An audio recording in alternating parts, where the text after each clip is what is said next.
Yo, what's up guys? This is Rise and welcome to another video. Recently, I had a pretty crazy run in the Go Battle League. It stretched over parts of Go Battle weekend and into yesterday on my stream where we ended up hitting, oh, it's behind the footage right there.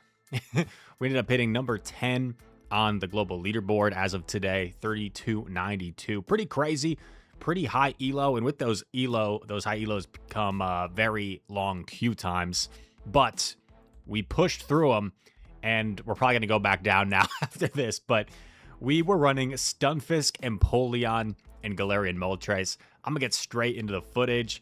This team is a little bit of an ABA style team, meaning both Stunfisk and Empoleon are kind of weak to opposing ground types. So this is not the most balanced team in the world. There are certain leads that are very hard to overcome, but sometimes at these higher elo ranges especially, I feel like you kind of just have to, run whatever and hope for the best. Here we go. Stunfisk going to take the switch advantage here against this Annihilate. And then I don't want to give him a huge farm down, so I actually decided to hard pivot my Empoleon, even though Moltres doesn't love the Credillion back. But at least what this is going to do, and our opponent actually lets me get off a second Hydro here. Lets me get off a second Hydro and double shields. And I'm thinking, how do I win this game? Well, I need to get more damage off on this Stunfisk. Otherwise, it's going to be a huge pain to get rid of because I'll need like 3 Mud Bombs still. So I'm actually willing to double shield and invest in my Empoleon to simply get a Hydro Cannon to connect here. And it looks like that was a charge attack priority. So this will do a sizable chunk of damage. And they're going to connect on a Mud Bomb here, which should knock me out. Which Pokemon do I come in with? I come in with Molt. And they are not able to get the discharge. And actually what happened there was they reached the discharge, but they were so confident that I would catch. They actually never threw it. They kept waiting for the catch, and it never happened. I land the Brave Bird. Does a great deal of damage. It's on charge attack priority. This is definitely going to knock me out, but it's okay, because Stunfisk is not going to get farmed down before we get to a Mud Bomb. So a good game there. And I think pivoting out like we did actually really helped us secure that game. If we just allowed the farm down, I think that would have been really devastating for us. Tough lead here. So this is what you don't want to see if you run this style of team. Mud Slap in the lead is pretty impossible to overcome, but we're going to try our best. And Rise, what do you do if you see a Mud Slap user? Well, I just hard swap my best answer and hope for the best. So I land the Brave Bird here, going to shield and get the farm down to hopefully open up some play. And this game you're going to see ends up being really close, actually. He comes in with Credilli. I throw the Fly here because I kind of just want to get out. And I swap into Stunfisk. And the reason I swap Stunfisk instead of Empoleon is because I figured he'd probably swap this in. And I do as much chip as I can and hopefully save the Empoleon for the Credilli. But the Credilli does have a lot of energy. We're locked in a bad matchup here, so I'm not loving this situation. I am not loving it. He goes for Water Pulse here, most likely. This Gastrodon has a ton of energy. So I come in Molt and was hoping like maybe he settles for Body Slam here, but as we're going to see, he does have the Water Pulse. In comes Credilli. And this is a little bit of an awkward endgame. I'm going to shield, thinking this is the least likely bait. And we do correctly shield a Grass Knot. And I think I actually had a win condition here that I didn't take advantage of. So I let him throw because I was thinking like maybe a full farm down, get to 3 Hydro Cannons. But as you're going to see, the Mud Slap damage is going to be just a little bit too much here. And he's so low, so I actually messed up here. Had I committed to straight fast attacks, it would have been really close. He definitely lives 1 more Metal Sound there, but maybe 2 more would have KO'd. So like if I had fully committed to fast attacks, I'm not sure if I would have actually maybe pulled off a tie there. One other thing I could have done was I could have thrown Hydro earlier at the Credilli, and then if he shields, maybe I still get the farm down and then get to 2 more Hydros there. I don't know. So it feels like I could have been slightly sharper in that Endgame to maybe flip that. Oh no. We had some connection issues for a moment on the stream. And getting ready for the next battle here. Call him crazy. Is he running something crazy? Not that crazy, Annihilate.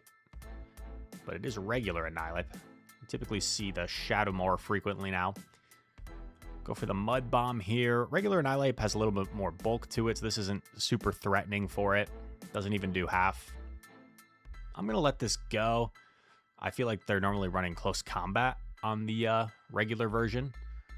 Overfarm a little bit. Get off another Mud Bomb. And they shield. I was kind of debating whether I wanted to shield this or not, but I think I decide ultimately to just let it go. Hoping maybe if I can get rid of this Annihilate, that Empoleon will have a lot of play in the back. I'm going to shield this, just respect the potential Ice Punch or CC. And it is an Ice Punch. I get a sizable farm down. It's a Bastion. I'm thinking, oh no. But then I see Jumpluff. And I'm like, wait a second. Maybe we still have some play. And then I start experiencing lag. Okay. So, yeah. So this was actually my internet acting up. It gets better. Don't worry. I'm like going off of Wi-Fi. I'm going off of Wi-Fi to try and get back in the game. Can we overcome the lag? Can we do it? Go for the Drill Peck here. Gets the final shield. Charge attack priority.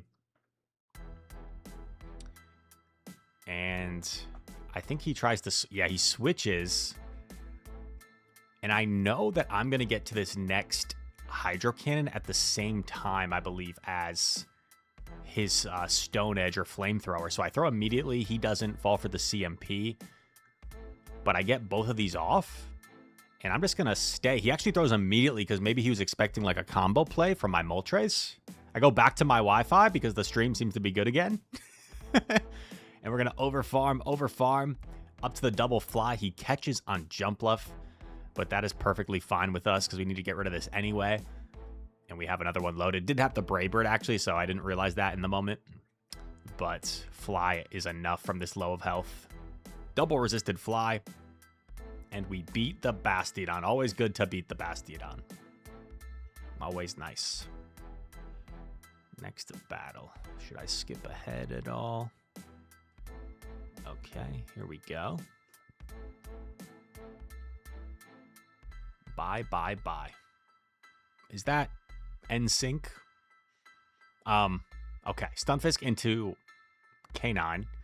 They're staying in, which is quite odd. You're kind of in this sort of matchup, you're expecting them to switch out, but they just keep staying in, and you're like, okay, what's going on? Am I in trouble? What is this shenanigans? 4 every time for Kanto Ninetales to get to Weather Ball. Could have been an overheat, but I figured I'd make him show it first. Mud Bomb connects. I think I let it go again. Yeah, I let it go again. Throw on CMP, he wins. And then I was slightly off with my counts here. It should be pretty obvious, like he should be at 2.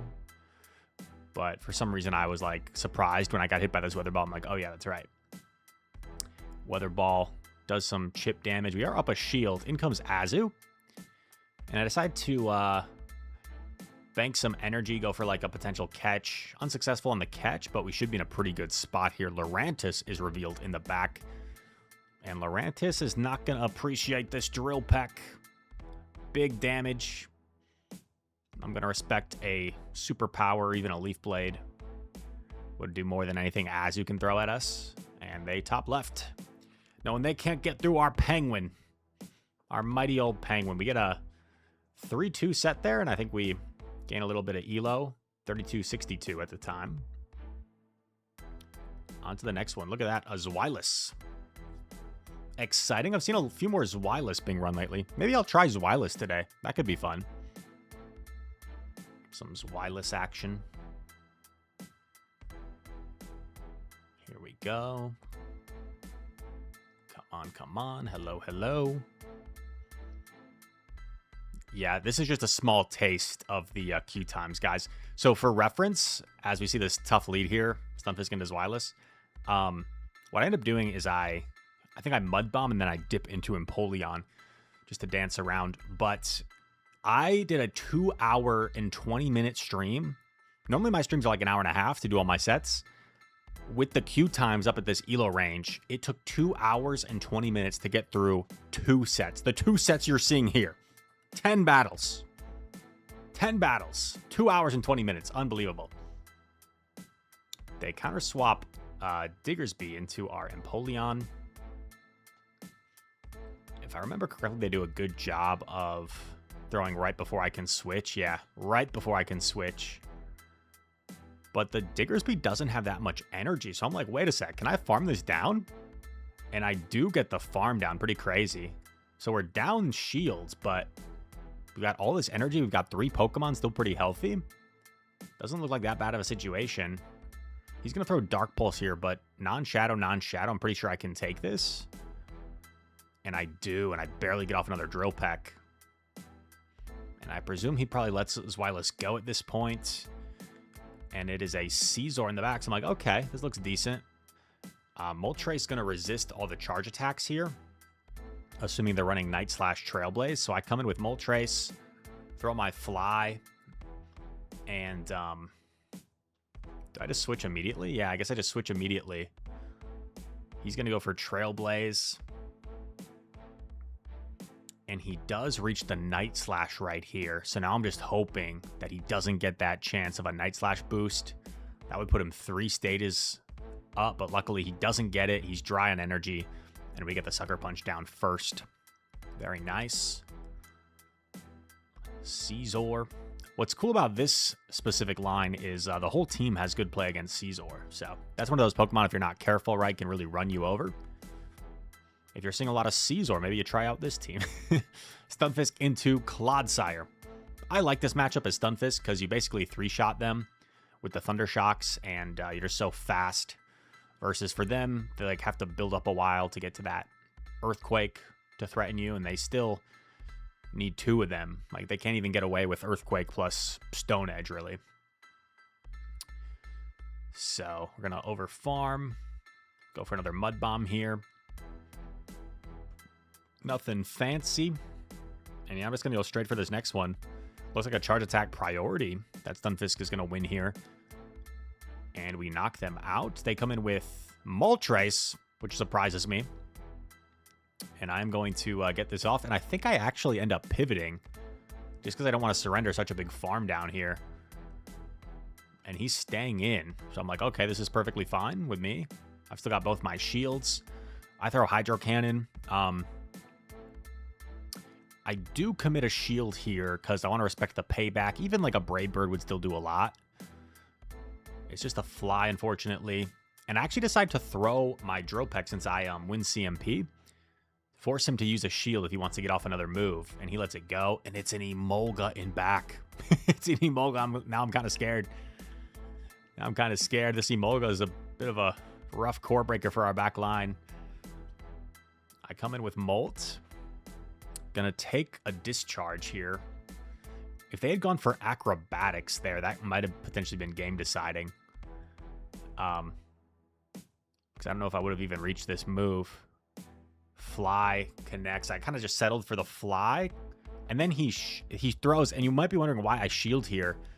Because I just want to simply get the Sucker Punch damage. I just want a little more Sucker Punch damage. And now I know my Stunfisk, even though it's super low, it's not going to get Thunder Shock down. So I'm able to get the Thunder Shock down first. Double resisted versus neutral Thunder Shocks. And I think Stunfisk might have been a little healthier there as well, even at the start of that interaction. Nice little win. Oh, baby. Looks like a good lead. Charming Poem. Trainer over from Asia. I forget where exactly. Whether it's Japan or somewhere else. My apologies, Charming Poem. Maybe they're a South Korean. I think they're a South Korean trainer. I think they're South Korean. Stunfisk versus Charizard. They're staying in, which is kind of crazy. Tells me they're pretty weak to this. I successfully shield Blast Burn, anticipating the potential catch, and they catch on Stunfisk, or at least they try to. And I don't really have an answer for Stunfisk in the back, so I'm just kind of forced to stay in here. I'm just kind of forced to stay in, do what I can. Mud bombs away. Gonna take one here. Both of our back Pokemon at least have play against Charizard. More so the Dragon Breath variant. So yeah, he just lets it go. Comes in with Dilly. I'm gonna hard pivot Emp. And I throw on what looks to be a Charge Attack priority. I wasn't sure if I could even hang on to a Blast Burn from full health, so I let it go. And also, I just wanted to like force him to use Blast Burn energy here.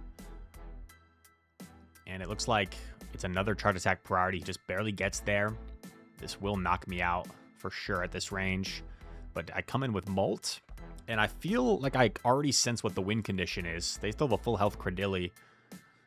Brave Bird after a Rock Tomb is not going to be quite enough for me. So what I decided to do here is bank the Brave Bird, swap Stunfisk, and get off a Mud Bomb for Chip first. So now I should be smooth sailing, because I'll always win the Charge Attack priority Moltres against Credilli. And, yeah, they're going to try and farm me down just to, like, come out with a move, I think. I think they double up on moves right here, so that's why they're throwing. But we have the move banked, so as long as there's no lag, we should win. And there is no lag. Brave Bird coming through. Big Brave Bird. Bang. Knocks out Credilli.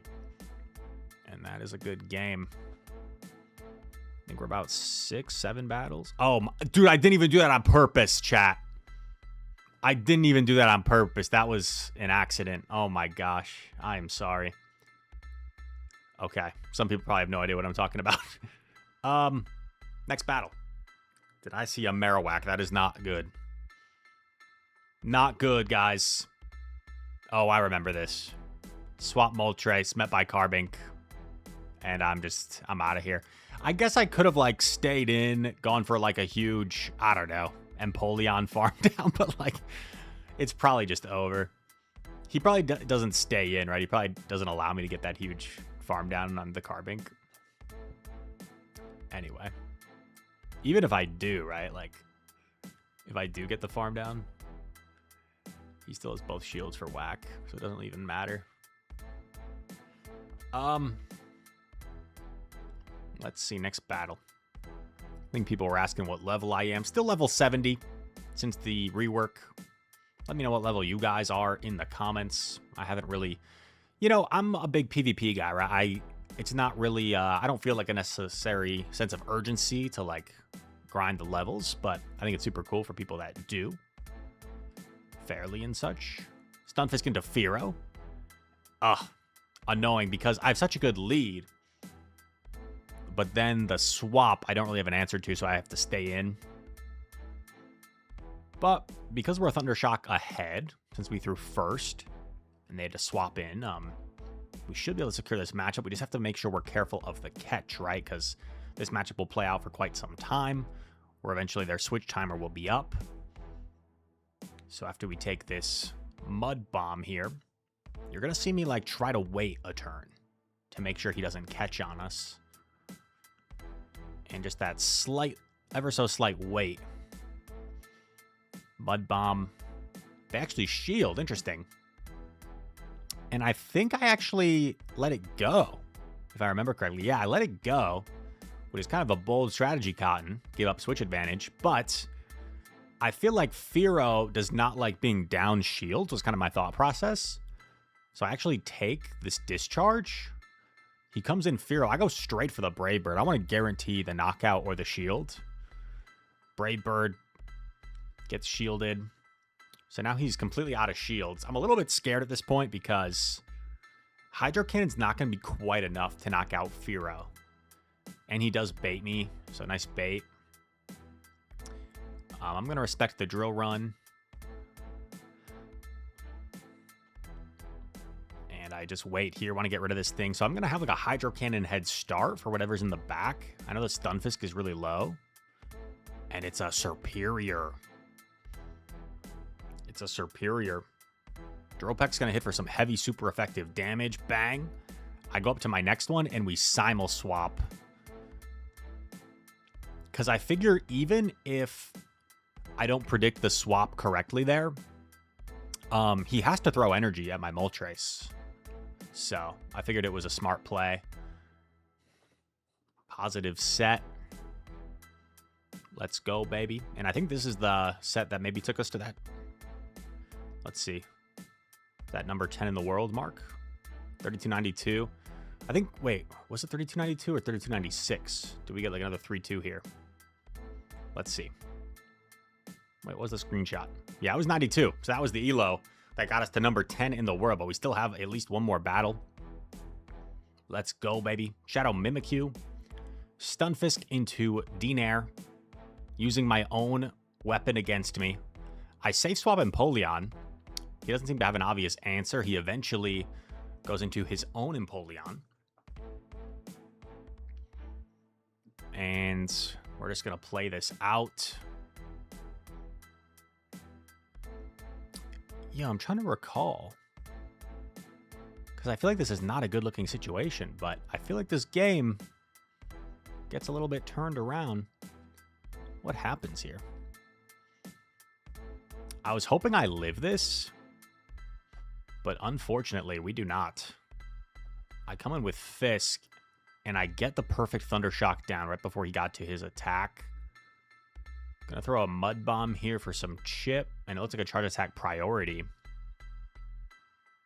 Aqua Tail connects. Let's see if he lets the Mud Bomb connect or if he shields. He shields. I pivot Moltres. And he swaps into Corviknight. And now I'm like, oh, we've got some play here. Corviknight does not really like this matchup against Moltres. Because you're going to need 3 Air Cutters to knock out. Let the first one go. Doesn't do much. Gonna let the second one go.